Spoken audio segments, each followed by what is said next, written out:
Radio city podcast कथा कट्टा RJ Chaitrali सोबत. कितीतरी जोडपी अनेक वर्ष नुसती एकत्र राहतात. त्यांच्या लग्नाला 25 अगदी 50 वर्षही होतात. पण आतमध्ये ना सगळं पोकळ असतं.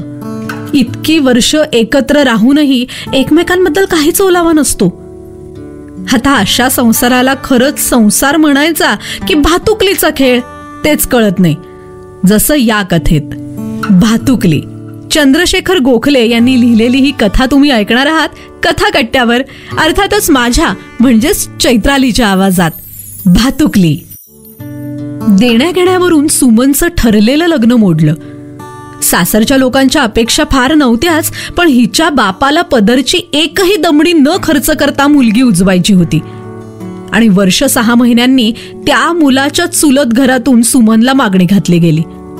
अतिस्थूलपणामुळे चुलत भावाचं लग्न जमत नव्हतं आणि नाही म्हणायला नाकावर थोडी लव होती. बाकी मुलगा नाकी डोळे नीटच होता हो. तरी सुमन पुढे काहीच नाही. दोघांना एकत्र बघितलं की नकळत बघणाऱ्याच्या चेहऱ्यावर हिने याच्याशी लग्न केलं असे भाव यायचे. आता तिलाही या सगळ्याची सवय झाली होती, पण तरी एक खंत जाणवायचीच. तिला हे लग्न अजिबात मान्य नव्हतं. एकतर वयाचं अंतर आणि वर हे ध्यान. पैसेवाला असला म्हणून काय झालं? कुठल्या तरी म्युझियम मध्ये म्हणे हुबेहूब माणसासारखे भासणारे मेणाचे पुतळे असल्याचं तिनं ऐकलं होतं. या नमुन्याला पाहिल्यावर तिचा विश्वासच बसला. अशा चालत्या फिरत्या पुतळ्याशी तिचं लग्न लागणार होतं. आणि आधीचा मुलगा तिला फार भावला होता. त्यालाही ती आवडली होती. सूर जुळतात ना तसं दोघांचे जुळले होते. अंतरसाक्ष म्हणतात ती दोघांना पटली होती. अशा वेळी त्याच घरी त्याची वहिनी म्हणून जायचं तिला हे सहनच होत नव्हतं. पण तिच्या वडिलांना स्वतः करवून घेतलेल्या अपमानाचा वचपा घ्यायचा होता ना. ज्या घरानं नाकारली त्याच घरात नाकावर टिचून त्यांना आपली मुलगी पाठवायची होती. सुमन खूप रडली भेकली, पण बापाच्या मनात दया उपजली नाही. सुमनचं लग्न थाटामाटात झालं. सासरच्यांची हौस होतीच आणि हिच्या बापाने फुकटात मिरवून घेतलं. आणि लग्नानंतर 6 महिन्यात घशात आंब्याची कोय अडकून हिचा बाप मेला. हिच्या डोळ्यात टिप्पूस आलं नाही. आधाशासारखा खायला गेला असेल हाच पहिला विचार मनात आला तिच्या. हिचा नवरा वाईट नव्हता याचा अर्थ चांगला होता असाही नाही. पण तिने कधी तक्रार नाही केली. उधार उसनवारी करून तिने 2 मुली पदरात पाडून घेतल्या. लग्नाला 16-17 वर्ष निमूट गेली आणि एक दिवस तिचा नवरा मध्येच हे जग सोडून गेला. झोपला की जोराजोरात श्वास घ्यायची त्याची पद्धत होती. एकदा रात्री तिला जाग आली तर भोवती सगळं शांत शांत. नवऱ्याच्या श्वासाचा तो वातावरण भारून टाकणारा आवाजच येत नव्हता. तिच्या उरात धस्स झालं. तिने त्याला हाका मारल्या, हलवलं. उघड्या तोंडातून बरीच लाळ गळली होती. तो गेलाय हे कळायला तिला वेळ लागला नाही. पैसा अडका बराच होता आणि तो राखण्याइतकी ती सक्षम होती. मग तिने घरच्या व्यवसायात जातीने लक्ष घातलं, धाडस दाखवलं, निर्णय घेतले, ते मेहनतीने अंमलात आणले, स्वतःचं स्थान निर्माण केलं. मग अशाच एका समारंभात आमची भेट झाली. छान साजेसं नटली होती. हसतमुख होती पण अलिप्तही होती. कशी आहेस हा अर्थ नसलेला प्रश्न विचारायची गरजच नव्हती. तो न विचारताही आमचं बोलणं सुरळीत सुरू होतं. तेव्हा बोलता बोलता ती म्हणाली, माझ्या बापाचा स्वभाव तर तुला माहिती होताच. त्याच्या वागण्यामुळे नातेवाईक तर सोडाच, पण शेजार पाजारचेही आमच्याशी बोलायला उत्सुक नसायचे. बापाच्या काळात आई थोडीफार शिलाईची कामं करून पैसे जमवत होती. एक दिवस तिला बापाच्या हातावर तुरी देऊन पळून जायचं होतं. देवळालीला तिचा मामा होता. नात्याने मामा, पण दोघांचे सूर जुळले होते. थोडे पैसे जमवून ती मला घेऊन त्याच्याकडे जाणार होती. काय काय बेत होते तिचे ते कळायचं माझं वय नव्हतं. फक्त आई आपल्याला एकटं टाकणार नाही याचाच आनंद आणि बाल मनाला वाटेल इतका दिलासा होता.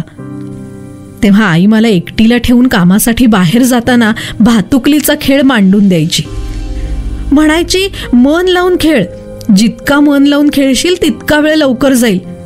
कोणी सोबत असो वा नसो, मनापासून खेळला ना की भातुकलीचा खेळ रंगतोच. आपणच आपल्याशी बोलायचं, आपणच प्रश्न विचारायचे आणि आपणच उत्तरं द्यायची. आईला यायला उशीर होणार असेल तर खाऊ आणि सामुग्री जास्त मिळायची. बाप आला तर त्याला द्यायची उत्तरही तोंडपाठ असायची. पण तरी कसंही करून बाप परतायच्या आधी आई घर गाठायचीच. पण एकदा घर गाठायच्या या घाईत ती हे जग सोडूनच गेली. बापाला आईच्या जाण्याचं दुःख झालं नाही, उलट राग आला. माझा डोळा चुकवून भवानी कुठे कुठे भटकत होती.